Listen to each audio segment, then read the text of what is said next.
In a swerve that feels like WWE's writers could have conjured, Vince McMahon has shocked the wrestling world by returning to the company's board of directors. While wrestlers and fans alike celebrated the end of the Vince era at the WWE, there are now concerns that Vince might take back control of the company's creative direction. Stay tuned to find out what could happen and what other wrestlers are saying about it. First, though, a quick recap of the storyline so far. Vince McMahon has had a history of misconduct allegations, and in April of last year, WWE's board of directors began an internal investigation into $20 million that happened to be missing from the books. They found that Vince had paid $3 million as hush money to an employee with whom Vince had an inappropriate affair. As the investigation dug deeper, the board found non-disclosure agreements concerning misconduct by Vince and his friend John Laurinaitis, signed by other women in the company. These amounted to another $12 million. The last of the missing cash had been paid to Donald Trump's foundation. Things were not looking good for Vince and John, and amid mounting pressure, Vince stepped down as CEO and chairman of the company. He held on to his role as head creative, though, but eventually gave that up in July. With that, Vince McMahon was completely out of the company's day-to-day operations, though he retained a stake in the company. Keep that in mind, because it's gonna be important. As the sun set on Vince's time at the WWE, a couple of things happened. The role of CEO was filled by Stephanie McMahon and Nick Khan together, and Steph's husband, Paul Levesque, returned to his old job as head of talent relations. He also took charge of creative, leading to a new age of performance-driven wrestling that fans have been loving, calling it the Triple H effect. Now, how exactly is Vince's entrance music playing in the WWE boardroom? Well, he's really showing us all that no chance at success is what we've got. The Wall Street Journal reported this week that Vince is going to use his power as the majority shareholder to force himself back into the company's board of directors. That might come as a surprise, but being the majority shareholder means that Vince has had the power to do this all along. The retirement last year was just an attempt to get out of the limelight. This doesn't seem like the bid to retake all the powers he used to have in the company right now. The Wall Street Journal reports that Vince's grand return is linked to the expiration of the TV deals for Raw and SmackDown. With an end date in October next year, Vince is now looking to negotiate a new deal with possibly new partners. There has been more talk since last year that Vince might end up selling the company altogether. In a statement that Vince put out after taking back his seat, he clarified that he was looking forward to working with the exceptional management team in place at the company. He doesn't intend to disturb their work and responsibilities just yet, although he has removed 3 board members and replaced them with new ones. As far as the management team right now, even if Vince was planning on replacing them, he wouldn't announce it straight away. Moving on, despite what Vince is saying, his return has had one ripple effect already. Shortly after Vince's return, Steph announced that she was resigning from her position as the company's co-CEO. She's leaving Nick Khan behind as the sole CEO. That's a weird phrase to say. After 6 months of the pair steering the ship together, the announcement came through a statement she posted on Twitter captioned "Then, Now, Forever, Together." In the statement, she reminded people that she came out of an 8-month leave of absence to take this job as co-CEO and chairwoman of the board. She thanks the WWE Universe for the opportunity and Nick Khan and the management team for their support. As for Vince, she says that he's leading an exciting process regarding strategic alternatives, whatever that means. But she does assure us that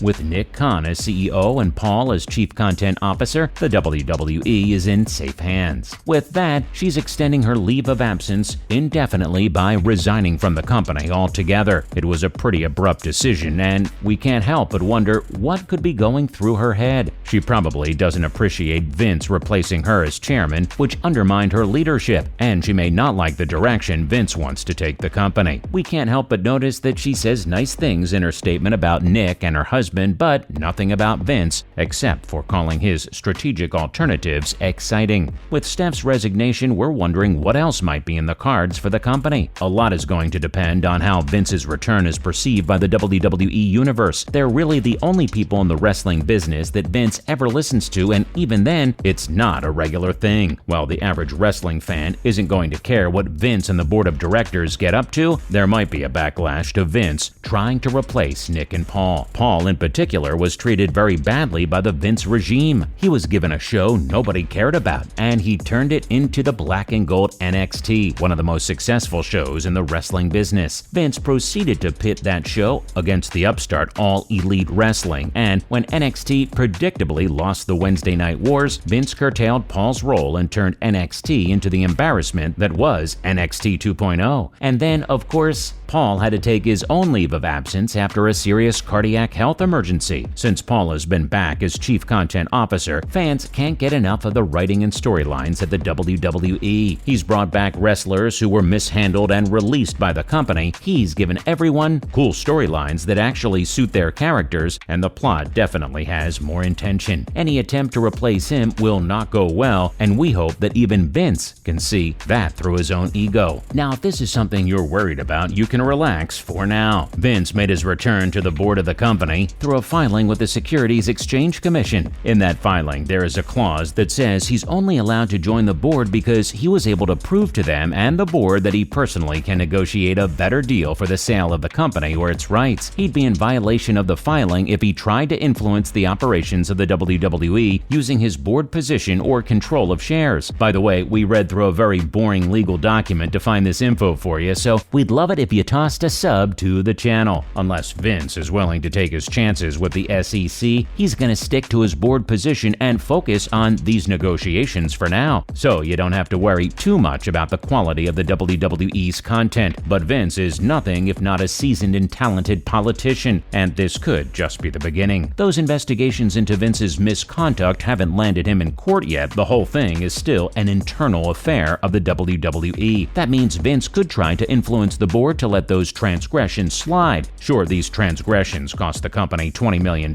but Vince could argue he's brought thousands of times more than that in profit to the company. Let's check out the reactions of the world of wrestling. One of the wrestlers who shared his thoughts on Vince's return isn't actually part of the WWE universe anymore. Matt Hardy may be a part of the AEW roster now, but he's given some of his best years to the WWE and he's a certified legend of the company. You might be surprised to hear that he's actually happy to see Vince come back, not just because you thought everyone hated him, but because Vince once fired him in 2005. Matt also concedes that Vince favored his brother, Jeff, over him, but he holds no grudge against that. To be fair though, Matt happened to be around during the golden years of the company, with his career spanning part of the Attitude Era and part of the Ruthless Aggression period. Speaking of AEW, its president Tony Khan tweeted some things that come off a bit out of left field, unless you consider that this is what he's talking about. He tweeted first that everyone's being really nice to him in the office, and he later replied to an edited image of him smoking a cigar, joking that it was an actual pic of him celebrating. What might Tony be celebrating? Well, he is harboring a lot of WWE's fugitives, some of whom might have been considering switching companies again during Paul's revitalization of the brand. Clearly, Tony doesn't think he has to worry about this anymore. Lastly, wrestling fans are pretty distressed about Vince being back. Twitter in particular was bursting with reactions, and none of them would be very encouraging to the embattled former CEO of the WWE. Many of them compared Vince to Succession's Logan Roy, while others talked about how the fun times at the company were coming to an end. They're also skeptical of the claims that Vince's return won't impact WWE creative. Some users are taking it a step further, saying that Vince's stated reason for returning, which has to sell the company, is also unnecessary. The sentiment that the WWE universe seems to have right now is that with Vince gone, the new leadership had rehabilitated the company into something that was significantly better than what it had been before. If Vince gets back into creative, the company would definitely lose all progress it's made. And all of that was backed up by GIFs and clips of wrestlers being shocked and sad, because one of the best things about being a wrestling fan is having an endless supply of reaction GIFs. That's a wrap for today's video, so let us know in the comments section below what you think of the possibility of Vince taking back creative control of the WWE. We're especially curious to hear from those of you who might think that that'd be a good thing. But whatever you do, don't forget to like, share, and subscribe.